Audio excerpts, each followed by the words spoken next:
السلام علیکم ورحمۃ اللہ وبرکاتہ۔ پیارے بھائی اور بہنوں، آج ہم ایک انتہائی اہم موضوع پر بات کریں گے جو ہمارے ایمان کا حصہ ہے۔ عذاب قبر کی حقیقت، موت کے بعد قبر کی زندگی، سوال و جواب، نعمت یا عذاب، یہ سب برزخ کی دنیا کا حصہ ہے۔ اللہ تعالی ہم سب کو عذاب قبر سے محفوظ رکھے اور قبر کو جنت کے باغوں میں سے باغ بنائے، آمین۔ اہل سنت والجماعت کا مسلمہ عقیدہ ہے کہ عذاب قبر حق ہے۔ یہ قرآن مجید کی آیات اور احادیث نبویہ صلی اللہ علیہ وسلم سے ثابت ہے۔ کافروں اور منافقوں کو تو ضرور عذاب ہوگا، اور بعض گناہ گار مومن کو بھی ان کے گناہوں کی سزا مل سکتی ہے، البتہ اللہ کی رحمت سے وہ معاف بھی ہو سکتے ہیں۔ پہلے قرآن مجید سے دلائل دیکھیں۔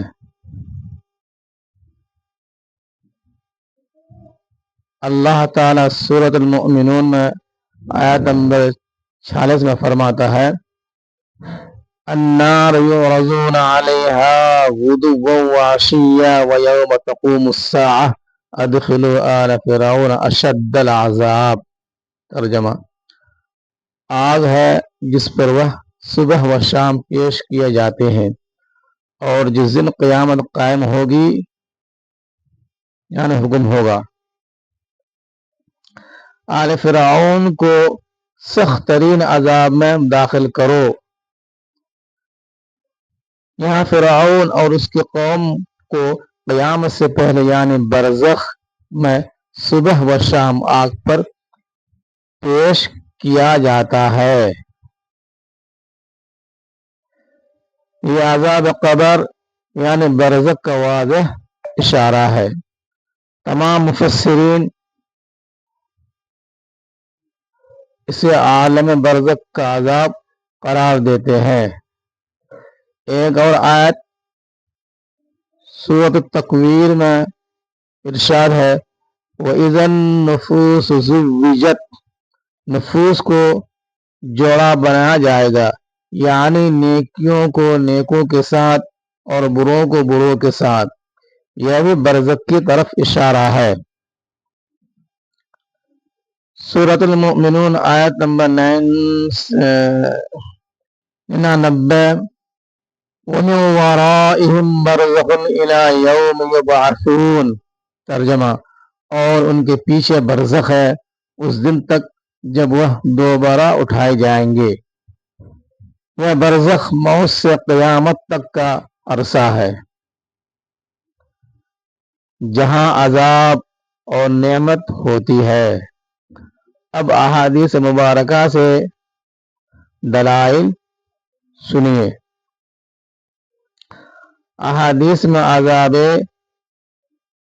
قبر متواتر ہے، یعنی اتنی کثرت سے مروی ہے کہ شک کی کوئی گنجائش نہیں۔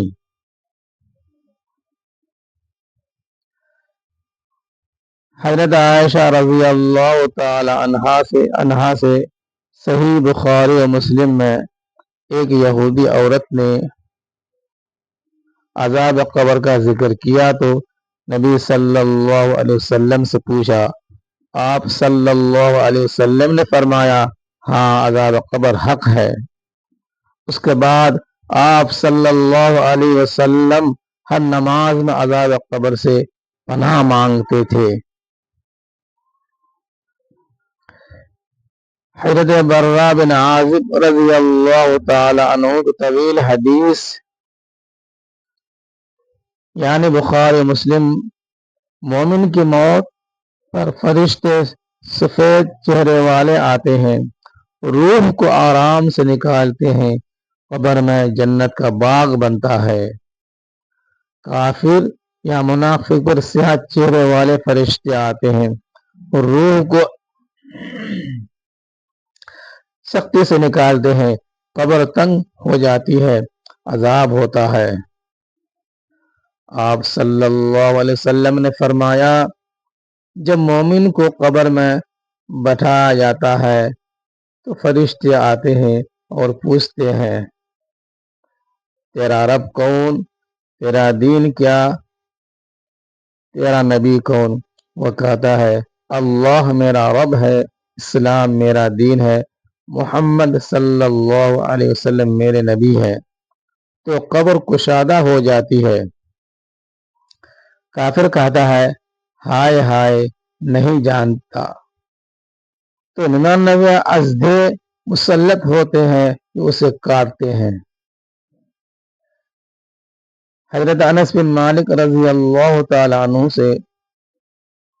عنہ نبی صلی اللہ علیہ وسلم نے فرمایا بندہ قبر میں رکھا جاتا ہے، لوگ جوتوں کی آواز سن کر واپس جاتے ہیں تو وہ سنتا ہے، پھر منکر نکیر آتے ہیں، بٹھاتے ہیں اور سوال کرتے ہیں۔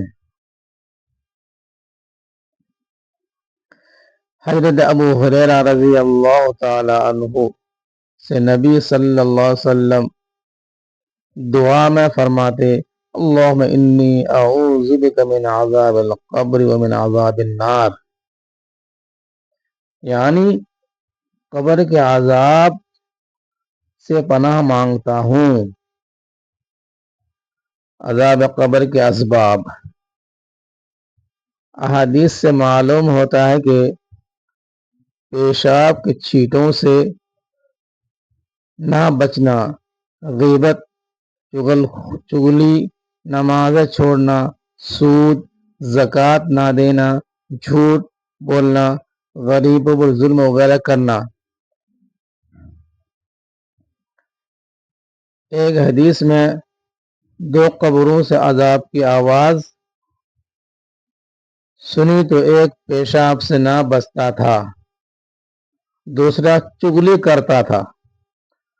آپ صلی اللہ علیہ وسلم نے کھجور کی ٹہنی توڑ کر قبروں پر رکھی اور فرمایا جب تک یہ سبز رہے گی عذاب ہلکا رہے گا۔ عذاب سے بچنے کے ذرائع۔ ہر نماز میں تشہد کے بعد دعا مانگے اللہم انی اعوذ بک من عذاب القبر، سورۃ ملک کی روزانہ تلاوت کریں۔ حدیث میں ہے کہ یہ قبر کے عذاب سے بچاتی ہے۔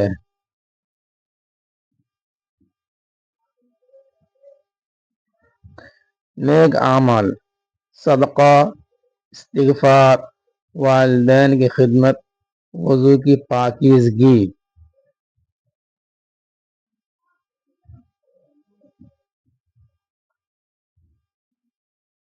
شہید، جمعہ کے دن مرنے والا، طاعون سے مرنے والا عذاب سے محفوظ رہے گا۔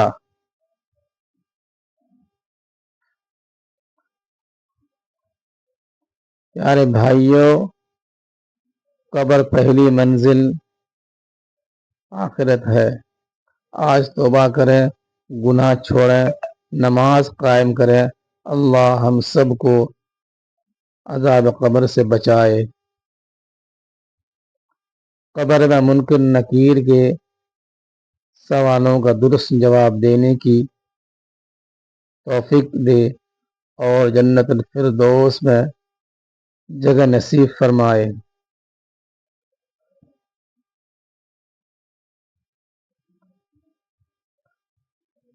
وما توفیقی الا باللہ۔ السلام علیکم ورحمۃ اللہ وبرکاتہ۔